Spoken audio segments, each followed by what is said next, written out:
ったレッサーパンダです。人工哺育で育っておりますので、このように抱っこすることができます。あちらにいるお母さんに座ってられるとこのように抱っこはさせてくれないんですね。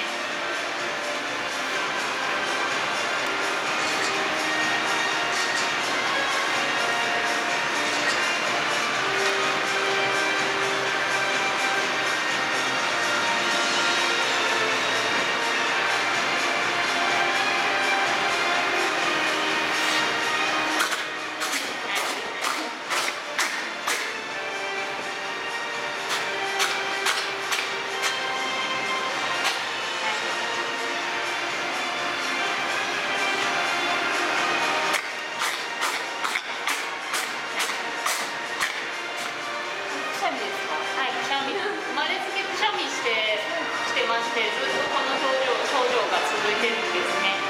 花粉症とかそういうのはない？ではなく、はい、もともと生まれ持った